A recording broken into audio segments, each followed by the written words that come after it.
মানুষ আমার খুব অবাক লাগে, একটা আম মিয়া পচার থেকে বাঁচানোর জন্য মানুষ কত চেষ্টা করে, আর এই মানুষগুলো পচে যাচ্ছে, যুবকগুলো পচে যাচ্ছে, কারো কোনো মাথা ব্যথা নাই, এদেরকে কে ফিরাবে? চিন্তা করে দেখেন, একটা আম যাতে না পচে এটার জন্য কত কিছু, একটা মাছ যাতে না পচে কত অত্যাধুনিক ফ্রিজ, কত অত্যাধুনিক ফ্রিজিং ব্যবস্থা, কিন্তু নিজের সন্তান পচে যাচ্ছে, এই সমাজের যুবক পচে যাচ্ছে। আল্লাহ আমাদেরকে মাফ করেন।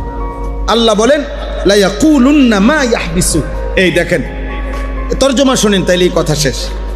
আল্লাহ তাআলা বলেন, যখন আমি আল্লাহ ইচ্ছে করে নাফরমান আর পাপ সত্ত্বেও আযাবকে বিলম্বিত করি, তো বেঈমান আর নাফরমান বলতে থাকে, যাদের সামনে ঈমানদার আছে, যেমন নবী থাকলে নবীকে, ওলামা থাকলে ওলামাকে, বলতে থাকে মা ইয়াহবিসু, এই হুজুর, এই নবী, কিতা কই নাফরমানি তো করতে আসি, কই মা ইয়াহবিসু, তোমার আল্লাহর আযাব রে কি আটকায় রাখলো, আইনাকা, এই তো এটা মা ইয়াহবিসুহু মা ইয়াহবিসুল আযাব, কো তোমার আল্লাহর আযাব কে আটকে রাখলো, ওই ডাইনাদি। আপনাদের শুনেন, আশ্চর্য শুনেন, ওই আপনারাও সবাই এটা জানেন, আবু লাহাবের আল্লাহ তাআলা কি বলছিল, তাব্বাত ইয়াদা আবি লাহাবিন ওয়া তাব্বা, এটা আপনারা পারেন না? এটার অর্থ কি?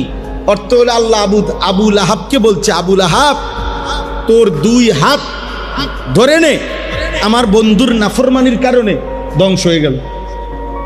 ইয়াদা মানে দুই হাত, ওয়া তাব্বা, এবং আবু লাহাব তুই নিজেও ধ্বংস হয়ে গেল। তো এই আয়াত নাজিল হওয়ার পরে আবু লাহাব ধারাবাহিক কয়েকদিন সকালবেলা ঘুমের থেকে উঠলেই এই রাসূলুল্লাহ সাল্লাল্লাহু আলাইহি ওয়াসাল্লাম যাইয়েই ডাক দিত, এদিকে, এই দেখ, এই যা, এই যে যেমনের হাতে এমনি রয়েছে, এই দেখ আঙ্গুর, কোনো অসুবিধা নাই, বুঝেন না কথা? কিরে তোকে আল্লাহ না কইলো আমার হাত খাইয়া লাইব, কই কিছে, ওই যে হাত, যে হাতের জায়গায়, এইভাবে বিদ্রুপ করত। আল্লাহর আযাব।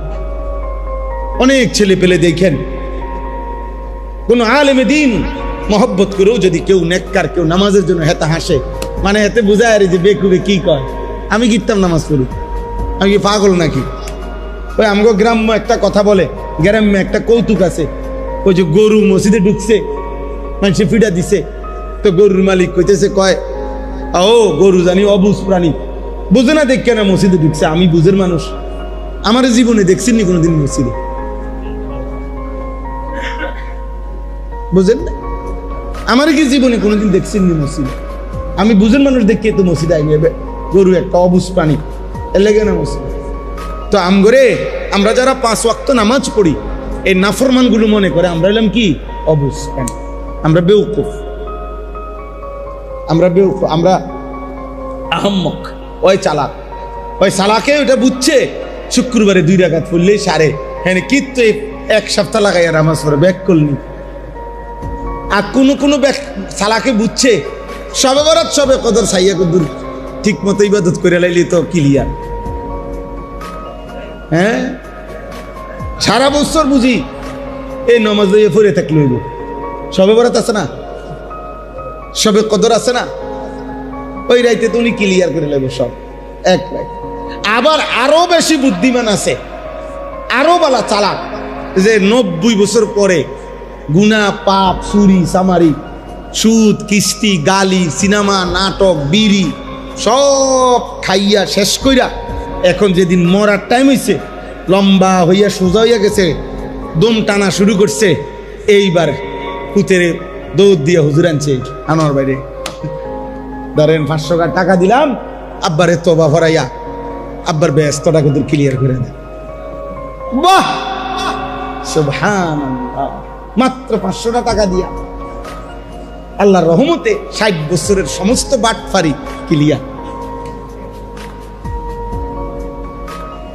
সমস্ত সিটারি, চুরি চামারি, ওনার সুদ কিস্তি, ওনার গালি, ওনার সমস্ত হারাম তোবা পড়া হেবাটা তোবা পড়া হেবাটা দম টানে হেবাটা কি কি তোবা করছেন আপনি? কি তা বুঝছেন কি?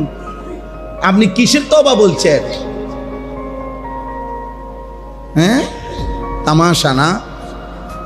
ওয়া ইন্নী লাগাফফারুন লিমান তাবা ওয়া আমানা ওয়া আমিলা সালিহা। কোরআনে আল্লাহ বলছে আমি গাফফার, আমি ক্ষমাশীল আমার ওই বান্দার জন্য যে তওবা করলো, আমার কথা মেনে নিল, আমল শুরু করলো। তাহলে আল্লাহ তাআলা বললেন তওবা শুধু শব্দ উচ্চারণ করা দ্বারা হয় না, তওবা মানে হলো পুনরায় আবার ইবাদত শুরু করা, পুনরায় আবার আমল শুরু করা, পুনরায় আল্লাহ আমি পিছনের ভুল করছি, আর এই গুনাহ করব না, ছেড়ে দিছি, নতুন করে আপনার বন্দিগি শুরু করছি, আপনি আমারে মাফ করে দেন। এটারে বলে ইস্তিগফার। গুনাহ ছেড়ে দিয়ে মাফ চাওয়া, পুনরায় ইবাদত করে তওবা করা। খোদার কসম আল্লাহ বলেন এরকম যদি আমি পাই, দুনিয়াও সুখে রাখবো, আখিরাতও সুখে। এত সোজা না। আপনি এত মামুলি মনে করেন না। 500 টাকা দিয়ে আপনি আখিরাতের দাম দিয়ে লাইলেন নাকি? 500 টাকা দিয়ে বেহেশতের দাম দিয়ে দিলেন নাকি? এই আখিরাতের জান্নাতের মূল্য 500 টাকা? বলেন, আখিরাতের মূল্য কি 500 টাকা? বলেন। এই 2টা ফ্যান মসজিদে, 2টা ফ্যান দিয়া আখিরাতের দাম দিয়ে দিছেন। আপনার এই 60 বছরের বাটফারি, এই মসজিদের 2 ফ্যান ঘুরতে ঘুরতে ব্যস্ত নিব আপনার। এটা তো একটা আমলে না। এটার সব আপনি পাবেন, এই দানের সব আপনি নিঃসন্দেহে পাবেন, কিন্তু এটা তো আপনার একটা আমল, এটা তো আপনার সওয়াব, এটা আপনার মনে করেন সওয়াব হইছে, কিন্তু আপনার গুনাহ। আল্লাহ আমাদেরকে মাফ করে দেন। অতএব ছেলেরা, বাবা একজনও যদি বুঝে থাকে, দোস্ত চালাক মনে করুন, পাপী চালাক হয় না, অসভ্য চালাক না, চরিত্রহীন চালাক না, লম্পট বেহায়া সে চালাক না, বেপর্দা নারী চালাক না, হারামখোর চালাক না, সুদখোর কিস্তিখোর চালাক না, বরং সে ঘৃণিত, বোকা, আহাম্মক, বেওকুফ, বেআকল সে। আল্লাহ কোরআনে বলছে লা ইয়াকিলুন লা ইয়াফকাহুন লা ইয়ালামুন। আল্লাহ পাপীদের ব্যাপারে এগুলো বলছি কিনা বলেন? লা ইয়াফকাহুন লা ইয়ালামুন লা ইয়াকিলুন। পাপীর আকল নাই, পাপীর বুঝ নাই, পাপীর জ্ঞান নাই, নাফরমানের পাপ জ্ঞান নাই। আল্লাহ আমাদেরকে হেফাজত করেন। অতএব আল্লাহ তাআলা বলেন আলা ইয়াউমা ইয়াতিহিম লাইসা মাসরুফান আনহুম। হে নবী, বন্ধু আপনি বলে দেন, শোনো, যেদিন সত্যি সত্যি আল্লাহর আযাব আসবে, হয় দুনিয়ায় নয় আখিরাতে, সেদিন লাইসা মাসরুফান আনহুম, আল্লাহর আযাবকে প্রতিহত করবে এমন কেউ থাকবে মা লাহু মিন দাফি ওয়া হাকা বিহিম মা কানু বিহি ইস্তাহজিউন। আল্লাহ তাআলা বলেন, যেই আযাবকে নাফরমান ঠাট্টা করছিল, তুচ্ছ-তাচ্ছিল্য করতেছিল, একদিন সত্যি সত্যি বন্ধু আমি আল্লাহ বলতেছি, বলে দেন সেই আযাব তাদেরকে ঘিরে ফেলবে, সেই আগুন তাদেরকে কি করে ফেলবে? ঘিরে ফেলবে। এরপরে আল্লাহ বলেন ওয়ালা ইন আযাকনাল ইনসানা মিন্না রাহমাতান। আল্লাহ তাআলা বলেন, শোনো আমার নাফরমান বান্দা কেমন হয়। আমার নাফরমান বান্দা দীর্ঘদিন সুখ ভোগ করার পর আমি আল্লাহ তাআলা তার উপরে যে দয়া করতেছিলাম, সুস্থতা, যৌবন, সক্ষমতা, এগুলো যখন আমি কোনোদিন সুম্মা নাযা'না মিনহু, যদি কখনো তার থেকে ছিনিয়ে নেই কিছু সময়ের জন্য, সুস্থতা যদি সরায়ে ফেলি, নিরাপত্তা যদি সরায়ে ফেলি, ঠিকমতো সবকিছু যদি আমি তাদের থেকে সরিয়ে ফেলি, ইন্নাহু লায়াউসুন কাফুর, সাথে সাথে এই নাফরমান হতাশ হয়ে পড়ে, হাত পাও ছাইড়া দেয়, আর কাফুর, আমি আল্লাহর নাফরমানি। খোদা আর লোক ফাইলা না, মুসিবত বুঝি আমার কান্দে আইলা। এই অভিযোগ করলো কাকে? অভিযোগ করলো আল্লাহকে। হতাশ না, যেই বিপদ আইছে ভাই মনে হয় না আর ঠিক, আর ঠিক। আশ্চর্য, একবারও আল্লাহর নাম বলে না, আল্লাহকে ডাকে না। আল্লাহ তাআলা বলেন, এই নাফরমান দুঃখে, সুখের পরে যখন দুঃখ আসে, হতাশ হয়ে যায়, আমি আল্লাহর নাফরমানি করে।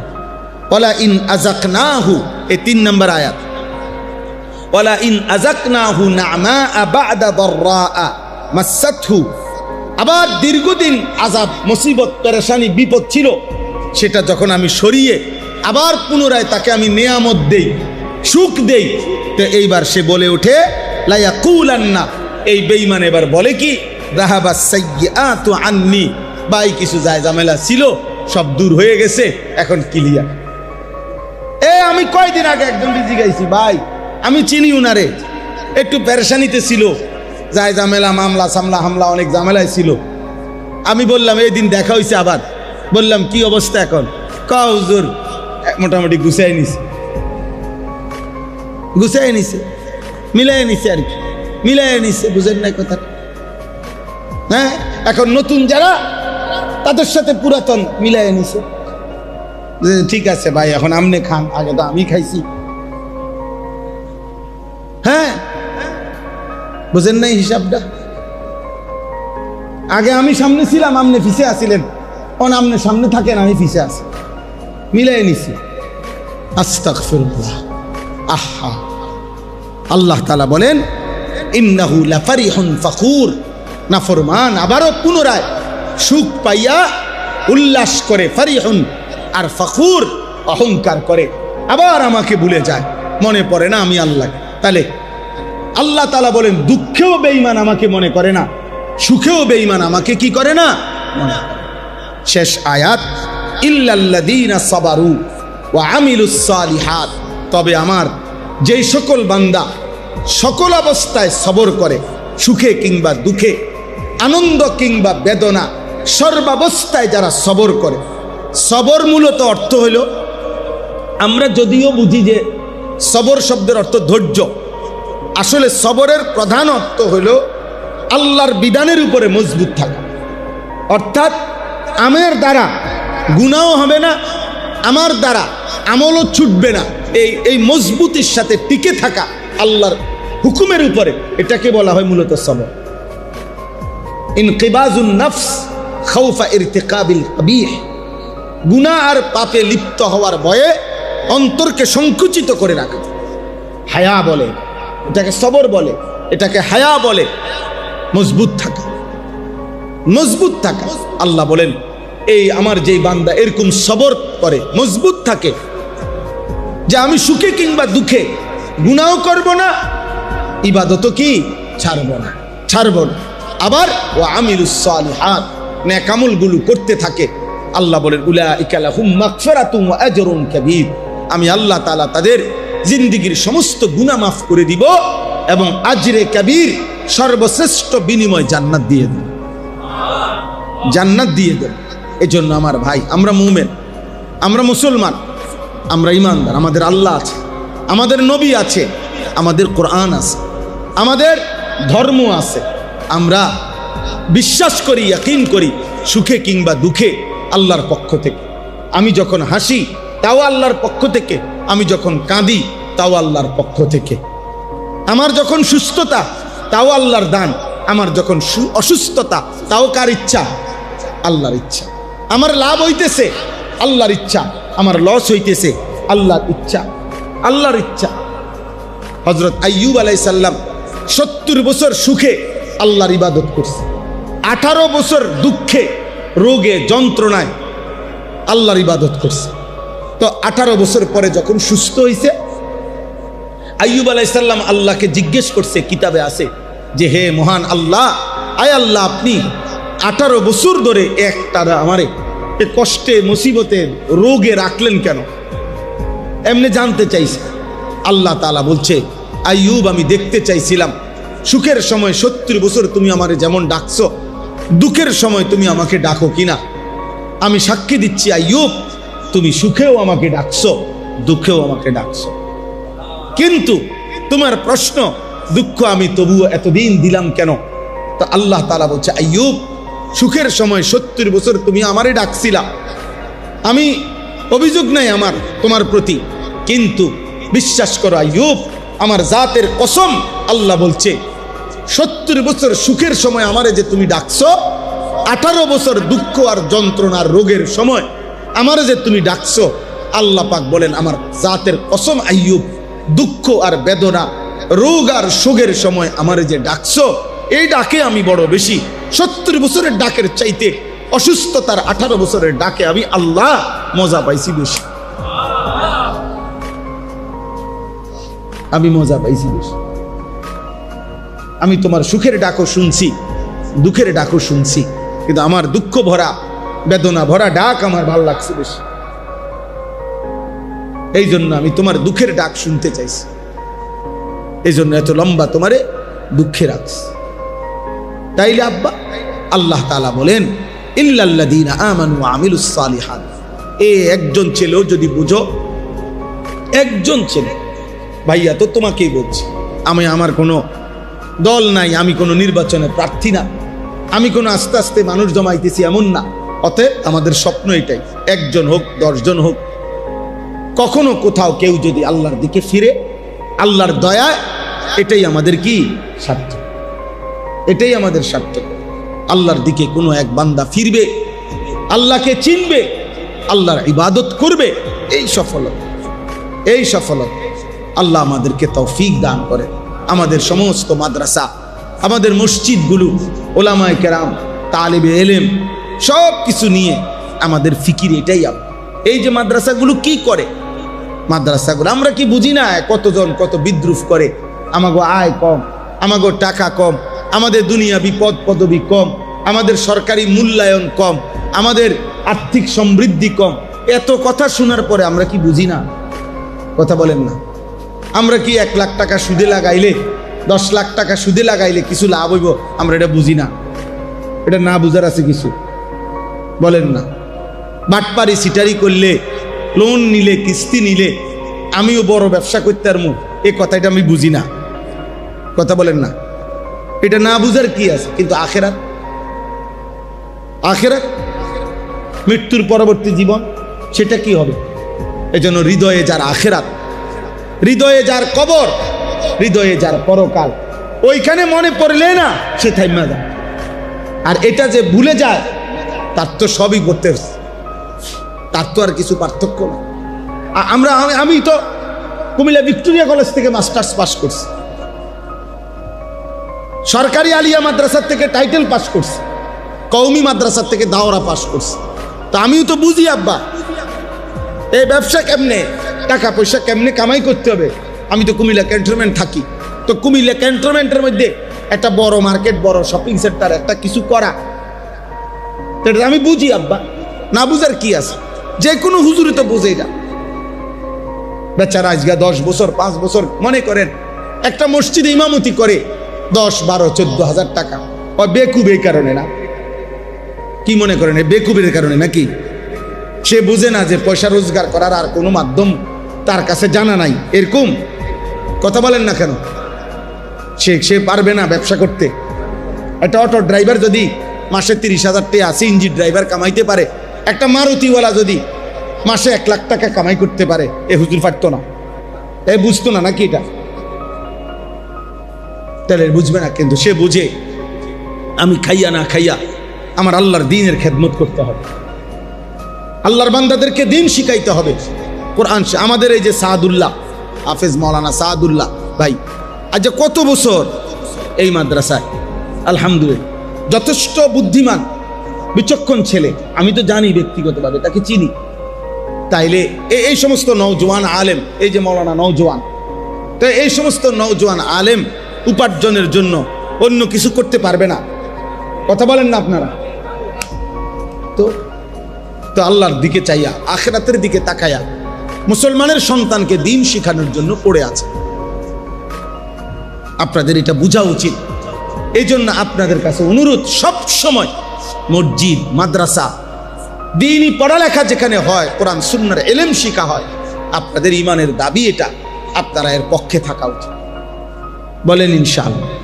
বলেন ইনশাআল্লাহ? আমরা স্পষ্ট কিতাবে বলছি, মান আযযামাহুম আযযামাল্লাহু তাআলা ওয়া রাসূলা, আযযামাল্লাহ ওয়া রাসূলা, ওয়া মান আহানাহুম আহানাল্লাহ ওয়া রাসূলা। যে ব্যক্তি কোনো আলেমে দ্বীনকে সম্মান করে, সে আল্লাহ এবং রাসূলকে সম্মান করে।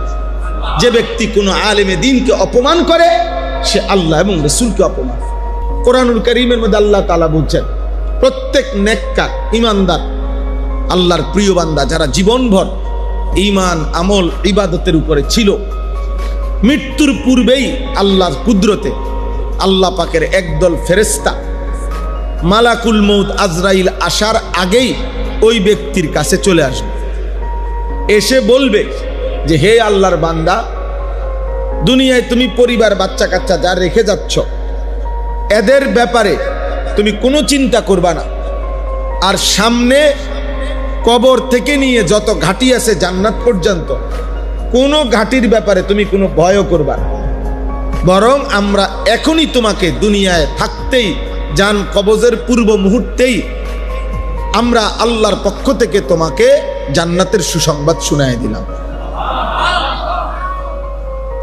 এই তিনটা জিনিস নেককার বান্দার কাছে ফেরেশতা এসে বলে, ওই ছেলে তুমি তার হাত ছেড়ে দাও, এই বেটা ওর কাঁধে ছেড়ে দাও বেটা, আহাম্মক কোথাকার, এটা অসভ্যতা বেটা। অনেক ছেলে মনে করবেন এই যে সমস্ত উপযুক্ত ছেলে 14, 15, 16 বছরের ছেলে পেলে একজন আরেকজনের জোরে জড়াইয়া ধরে, এরা অসভ্য, এর আখলাক ভালো না, মনে রাখবেন, বুঝেন নাই? এটা বদ আখলাক, এটা মহব্বত না, এটা শাহওয়াত, এটা অসভ্যতা। মানুষের কাছে বুঝাইছে এটা ভালোবাসা, মহব্বত না, এটা মহব্বত, এটা অসভ্যতা, এটা নোংরাম। এজন্য বালেক এক্ষেত্রে ফরহেজ করা উচিত। অনেক ছেলে পেলে বুঝে না এটা, মনে তামাশা যাদের জীবন, তাদের জীবনের কোনো কিছুর মধ্যে সৌন্দর্য নাই। অসভ্যতা যাদের জীবন, মনে রাখেন তার জীবনের কিছুতেই সুন্দর না, কোনো কিছুতে। গুনাহ যার জিন্দিগি, তার জীবনের কোনো কিছুর মধ্যে সৌন্দর্যতা নেই। পাপ যার জীবন, পাপীর জীবনের কোনো কিছুই সুন্দর না, কোনো কিছু। এবং পাপীর সবচেয়ে বড় লানত হইল পাপীকে কোনো একক অবস্থার উপরে স্থির থাকতে দেয় না ইবলিস, কারণ সে তাকে সারাক্ষণ ঘুরায়, এক এক সময় এক এক রং, এক এক সময় এক এক ঢং, এক এক ঢং। আল্লাহ এবং তার রসুল থেকে বিচ্ছিন্ন মানে সে কেন্দ্র থেকে বিচ্ছিন্ন। সে কেন্দ্র থেকে যখন কেউ বিচ্ছিন্ন হয়ে যায়, এবার আর তার কোনো স্থিরতা হয় না। আমরা যখন সিদ্ধান্ত নিলাম আমি রাসূলুল্লাহ সাল্লাল্লাহু আলাইহি ওয়াসাল্লামের সুন্নাত মোতাবেক চুল, চেহারা, দাড়ি, কাপড়, পোশাক পরব, এবার গোটা পৃথিবী 800 কোটি মানুষও যদি ভিন্ন ভিন্ন মডেলের পোশাক পরে, কাপড় পরে, সাজে গুজে, আমার কিছু আসে যায় না। আমার টার্গেট, আমার কেন্দ্র আমার রাসূল সাল্লাল্লাহু আলাইহি ওয়াসাল্লাম। বুঝেন নাই? এবারটা সহজ। এবারে অন্য কি মনে করে, ভাল লাগে না কেরুম লাগে, এটা আমরা টামনে বুঝা। আমার কেন্দ্র ঠিক আছে, আমার যে আমার নবী সাল্লাল্লাহু আলাইহি সাল্লামই হচ্ছে আমার কি কেন্দ্র। কিন্তু ফাসেক যেগুলো আপনি দেখেন, আমি সবসময় এটা বলি, এই যে সমস্ত চুল্লা ফোলাফাই, এদের একক কোনো চুল আছে কিনা জিগা, বলে তুই আজকে 10 বছর ধরে একই মডেলের চুল রাখুনি, হে বলতে পারবে। বুঝেন না? একই মডেলের প্যান্ট পরো কিনা সে বলতে পারবে না, একই জামা পরো কিনা, গেঞ্জি পরো কিনা বলবে না। যখন যেটা তাল ওঠে, যখন যেটা মার্কেট আয়, দোকানদারে অনিটা চলছে, আচ্ছা তো এটাই দেন। সেলুনের নাফিতে বলে এখন এই ডিজাইনটা আসছে নতুন, এটা দেখতে পারে, কয় হ্যাঁ এটা কাটে, তাইলে বেচারাকে ডিজাইন দেয় নাফিতে, বেচারাকে ডিজাইন দেয় দোকানদার। সিনেমার নর্তকী অ্যাডভার্টাইজের বেড়াইতে, ও ফুটবলের খেলোয়াড়, ক্রিকেটের খেলোয়াড়, বাহ। এই জন্য এটা দুর্ভাগ্য। সবসময় মনে রাখবা বাবা, ছেলেরা যাদেরকে তোমাদেরকে বললাম, ভাই ফাসেক কখনো স্থির হইতে পারে না, পাপী কোনো নির্দিষ্ট পয়েন্টে স্থির হইতে পারে না। তার নির্দিষ্ট কোনো কি নাই, স্থিরতা হয় না, সে এই ছন্ন ছাড়ার মতো ঘুরতে থাকে। আল্লাহ আমাদেরকে মাফ করে দেন। চলেন, তো বলতেছিলাম আল্লাহ তাআলা কোরআনুল কারীমের মধ্যে 25 জন নবী এবং রাসূলের নাম উল্লেখ করেছেন।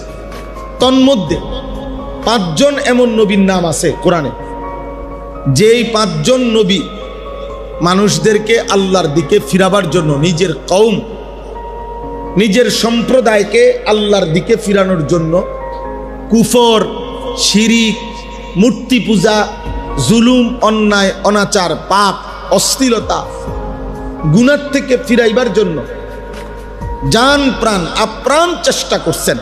কিন্তু বদনসিব কওম, দুর্ভাগা জাতি প্রতিনিয়ত আল্লাহর নাফরমানি, শিরিক, কুফর, পাপ এর সীমা লঙ্ঘন করছে।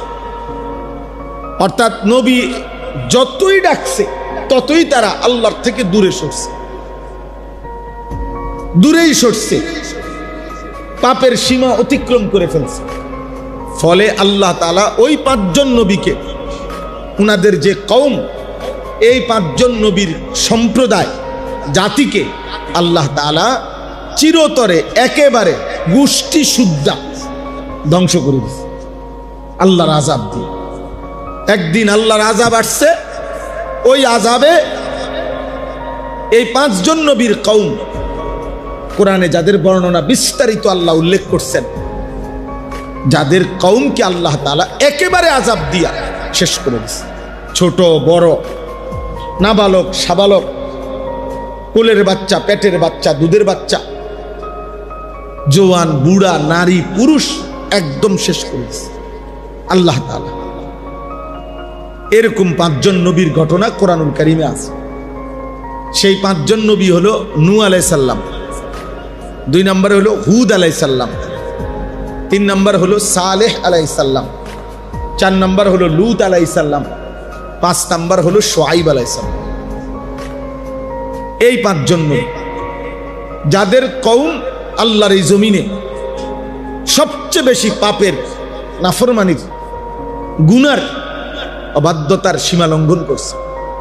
ফলে আল্লাহ তাআলা এই 5 জন নবীর জাতিকে একেবারেই ধ্বংস করে দিয়েছে। নূহ আলাইহিস সালামের কওমকে আল্লাহ তাআলা পানি দিয়ে শেষ করে দিয়েছে। হুদ আলাইহিস সালামের কওমকে আল্লাহ তাআলা ঘূর্ণিঝড় দিয়ে শেষ করে দিয়েছে।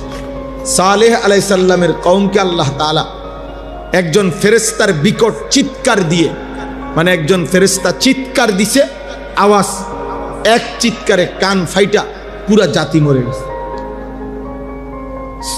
লূত আলাইহিস সালামের জাতিকে আল্লাহ তাআলা জীবন্ত, ঘুমন্ত পুরা জাতি, ঘর বাড়ি, আসবাবপত্র, মানুষ, গরু, ছাগল, পুরা কওম সাতবক জমিনের মাটি উঠাইয়া উল্টাইয়া জমিনে দাফন করে দিছে।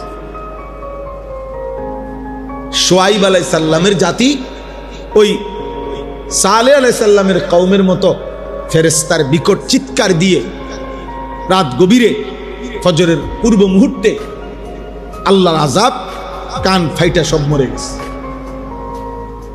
গেছে। তো প্রত্যেক নবী, এই 5 জন নবীর ঘটনা কোরআনুল কারীমের মধ্যে বহু সূরার মধ্যে আছে। তন্মধ্যে সবচেয়ে বিস্তারিত আযাবের বর্ণনা এই সূরার মধ্যে, সূরা হুদ, এই 11 নম্বর সূরা। এজন্য কোরআনুল কারীমের মধ্যে সবচেয়ে বেশি আযাবের বর্ণনা কোন সূরায়? সূরা হুদের মধ্যে, সূরা হুদ। এই সূরা পড়লে কলিজা কাঁপ দিয়া ওঠে। এই সূরা শুনলে, কোরআনের তাফসীর শুনলে হৃদয় কেঁপে ওঠে। এবং আল্লাহ তাআলা এই নবীদের বিস্তারিত, এই 5 জন নবীর ঘটনা এই সূরাতে আছে একসাথে পরপর। এবং 5 জন নবী কি পরিমাণ কাকুতি মিনতি করছে নিজেদের কওমের কাছে, এবং নিজেদের কওমের লোকেরা কি পরিমাণ ব্যঙ্গ, বিদ্রুপ, ঠাট্টা, মস্কারি, জুলুম, নির্যাতন করছে, আর শেষ পর্যন্ত আল্লাহর আযাব আসছে। এই কথাগুলো আল্লাহ তাআলা এখানে খুব উল্লেখ করছে বিস্তারিত। যেদিন নবী সাল্লাল্লাহু আলাইহি ওয়াসাল্লামের উপর এই সূরাটি নাজিল হলো, আযাবের বর্ণনাগুলো নবী শুনলেন।